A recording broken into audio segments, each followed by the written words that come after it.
morning, everyone. It's James Carpenter with Country Living. Today we're moving some electrical poles. The electrical poles were given to me, and if you see those white tags on the base of the poles, the electrical poles were basically brand new. Now that one I'm moving right now is actually used, but it was in very serviceable condition. Out of all the poles that I moved, there were 3 used ones, so I did take portions of the used ones because of their condition. And so the poles, honestly, along with the pavers and everything else you see sitting around there, that's just stuff I come across either extremely cheap or in this case free. And you know, I don't know what it would cost to go out and buy that many telephone poles, and to get them in brand new condition is almost unbelievable. I obviously will have a project down the road where I'll use these poles, either a pole barn, or I thought about I could even build onto the front of the root cellar and make another bunker type deal, with the root cellar being a room off of the bunker.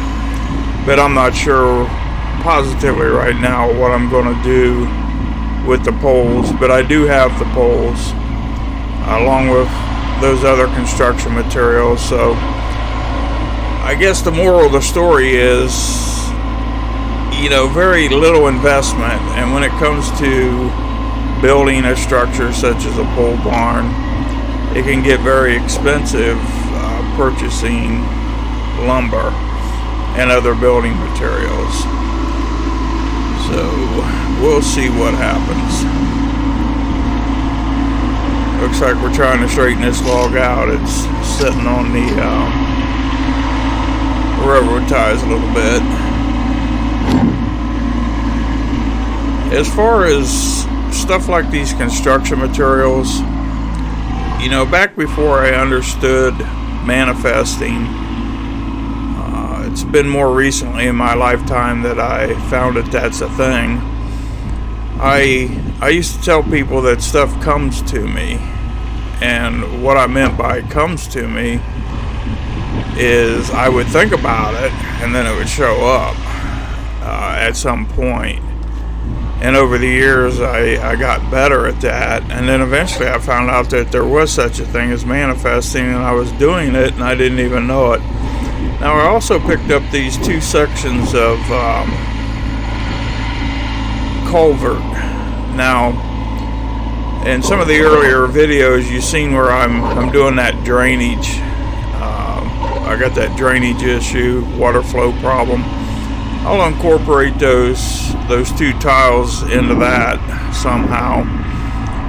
So it's amazing how you have a project going, you start thinking, well, you know, maybe I need some culvert, and then all of a sudden, boom, it shows up and it's free.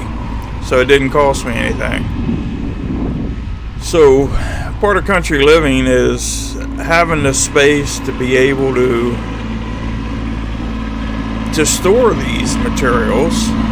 And obviously I spent 6 years in the military, so I'm very organized. I try to keep everything really nice and neat around the place, and I've got all my construction materials organized and obviously nice and neat, which probably helps out with any issues with neighbors wanting to complain or something like that. But also, that's another thing about country living. You don't have, you know, neighbors right next door. Neighbors are thousands of feet away at best, and you typically don't have an issue unless you got a bunch of junk cars sitting around, which I don't do that. So I'm surprised the Kubota handled these telephone, or I'm calling them telephone poles, or electrical poles, very well. What I've got on the forks right now, unfortunately, I had to reduce the size of these poles for transportation purposes.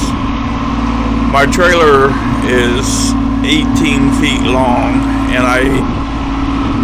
the poles full length, they were sticking off the back of the trailer about 10 feet. So unfortunately, against my best wishes, I had to cut the poles down. But they're still 18, 19 feet long, which is more than enough to make a pole barn structure. And the shorter ones are still 9 feet long, which are long enough to use for a fence post or something like that. A little bit tricky here. Let's see if we can load these without rolling off the back side. Now, I didn't show unloading these from the trailer, but I'll explain how that happened. We basically wrapped a strap around the end of the pole. I picked it up with the bucket on a Kubota and drug the poles off the trailer. Now, as far as loading the trailers from the location where I got the poles, they had a skid loader there with forks on it. So I was able to load the poles relatively easily and quickly at the location where they were given to me. And it wasn't too horrible unloading them. So here we are, we're going to level them up. There's that military thing, everything's got to be nice and straight. I had my oldest son, Joe, he's giving me a hand. He's actually running the camera right now. That was a great help. I didn't have to keep getting on and off the tractor to tie that strap onto the poles. Joe would strap the poles and I'd drag them off. That old trailer sitting there, I've had that thing for a lot of years. Never ever put a coat of paint on it. I'm not proud of that. Maybe I should someday. But the old rusty trailer's given me a lot of years of service. So let's go back to that manifesting thing for a minute. That's pretty huge. If you've never heard of it, it's basically what you put out is what you get back. So if you put these thoughts out that you're wanting something, typically you put that out, those thoughts out into what they call the ether, and stuff just comes back to you. It's pretty cool how it works. But that can also work negatively. If you put negative thoughts out, negative things will come back. So be careful with what you think about.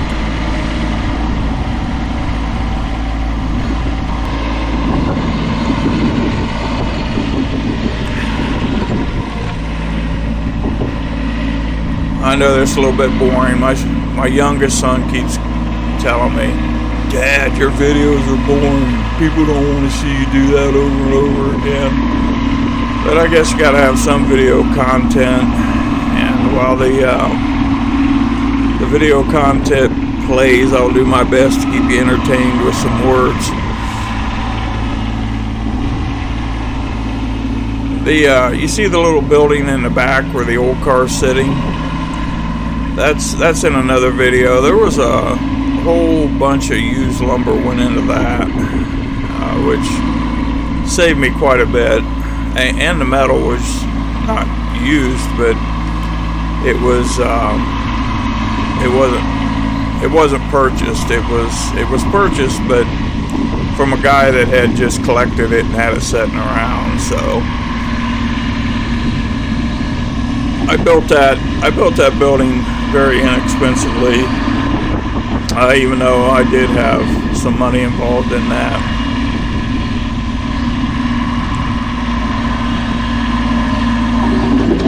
There we go, that was nice. Set right down on there.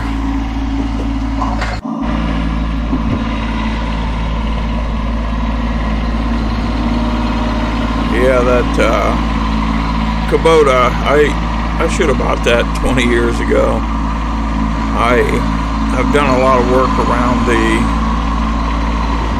property and had to do a lot by hand, but this Kubota is definitely changed that for me. Life's gotten a little easier. Could you imagine trying to lift all them poles by hand? Yeah. Especially the long ones, probably wouldn't happen.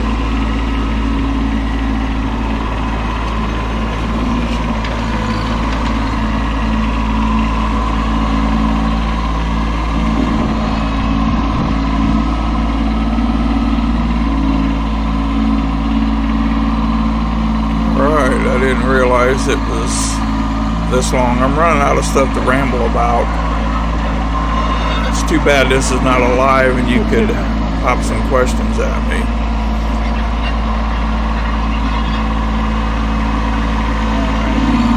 And again, these shorter ones, and they're roughly 9 to 10 feet long, some of them a little longer, make really good fence posts. Good solid fence post.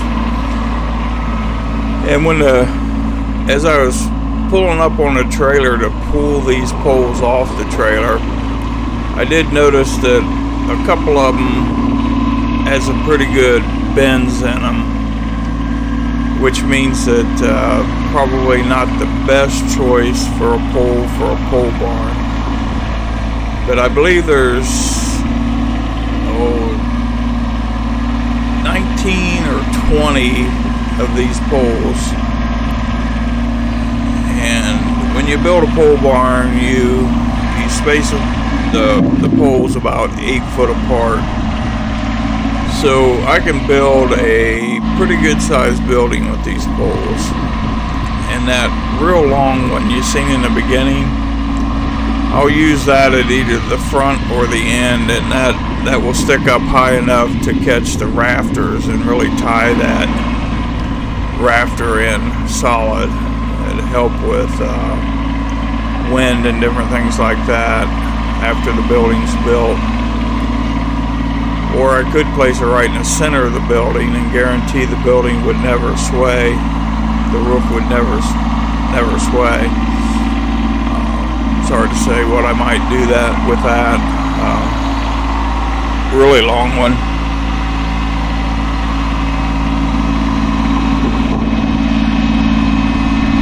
You might be wondering what's under that black tarp back there.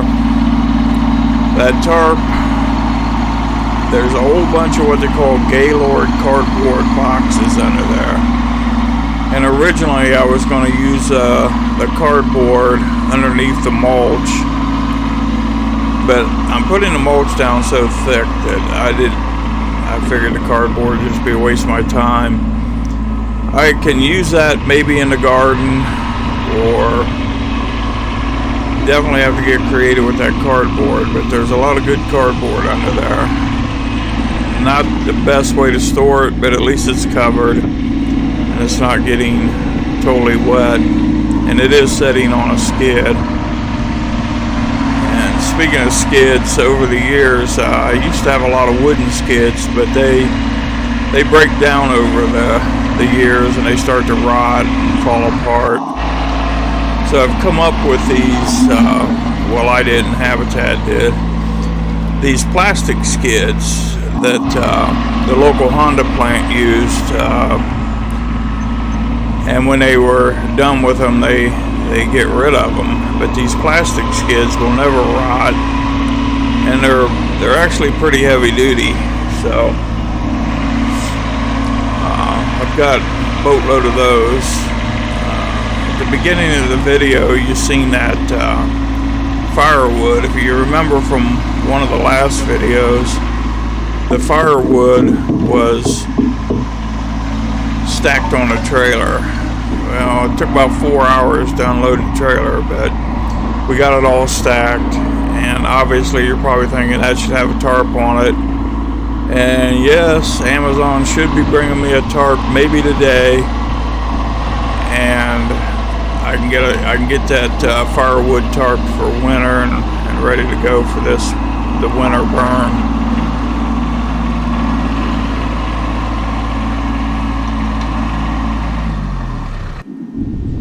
Okay, so we're going to show you these tags. It's pretty much proof that these poles are brand new. or they were brand new. Obviously they sat around for some years, but I'm not sure if anybody can understand that information. If you work for the local electric company, you probably know exactly what that tag's all about. So that's the truck and trailer that hauled the poles, and it pulled them well.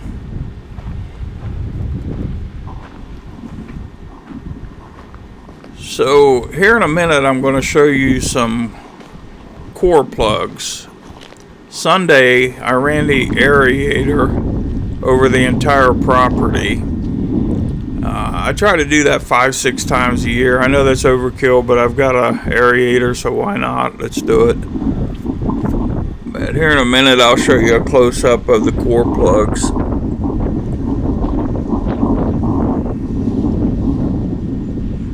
There we go. See them laying around there? I'm sure you do. But again, I did the entire property. Takes me about 2.5 hours to do all of it. Alright, so today, along with unloading poles and hauling poles and everything else, these 2 loads of mulch here both came today. And this is some good looking mulch. We'll get a close up here in a minute. It's don't have a lot of sticks or other debris in it. That's a nice looking pile. I apologize for the wind noise, but the wind's blowing pretty good. That pile's not quite as good as the other one. And then 2 days ago they brought me this pile. And what I'll do is I'll take the bucket and I'll spread this mulch in the fence row.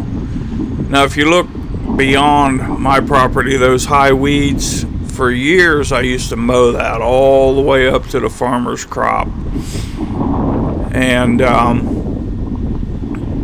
honestly, I'm getting a little bit older, and mowing around those trees for all them years and getting beat up by the limbs, this mulch has been just a savior for me.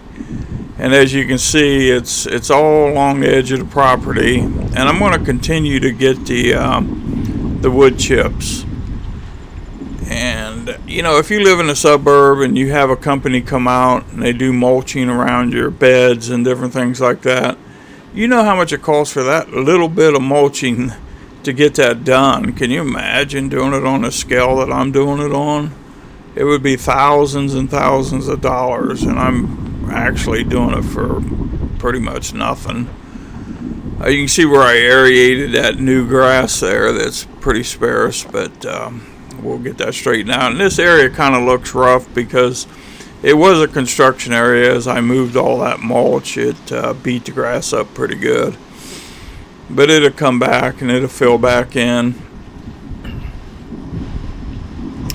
We're coming up on a dead pine tree. I lose about 5 a year on the average. I plucked it out with the stump remover tool.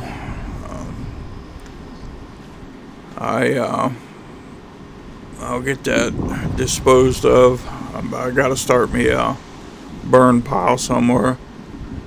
You can see a neighbor way back over there in the background. That's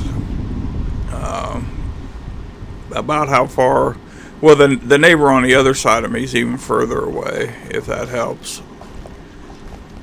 So we're looking at all this mulch, and then we're going to look at the mulch going down the driveway here in a minute. I mentioned in the last video that I was going to go out and rake it out, and I did. And as I did it, I thought about it. I told my viewers it was going to take about 40 minutes, and that's all it took. The mulch kind of rakes out pretty easy.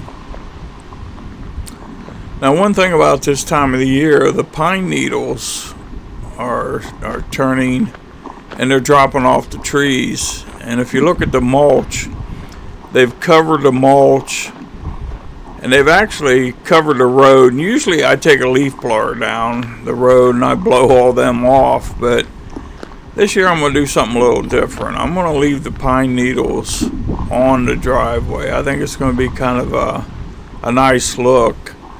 Since I started using that slag material to cover the driveway, I don't develop potholes like I used to.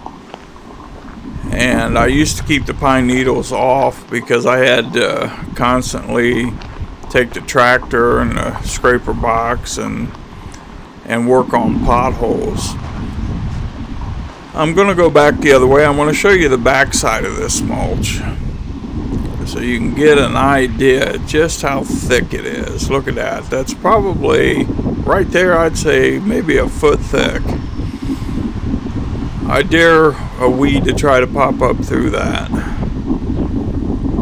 Now this mulch may not be as pretty as that stuff you're buying when you pay somebody to come in and do it for you. But once it starts to rot down, it reduces in size a little bit. It starts to turn colors on me. It actually develops its own brown looking tint. My intentions are, as this stuff rots down, to continue to just top it off, because my people that bring me the wood chips, we've got a good relationship, and I think that's just going to continue for a lot of years. And I definitely have plenty of uses for wood chips. Now the children's play area over there, it needs mulch too, but as soon as the farmer gets his crops off the field and it stays dry enough, I can have them drop a couple loads closer to the children's play area, and it'll be easier for me to move it around. I won't have to transport it as far with the bucket of the tractor, but you can see one side of the property had soybeans, and the other side, where the children's play area, has corn. Now we're coming up on the rocks. We're coming up on this culvert pipe that goes across the driveway here. I took the bucket the other day and I took a scoop out right there in front of that big rock.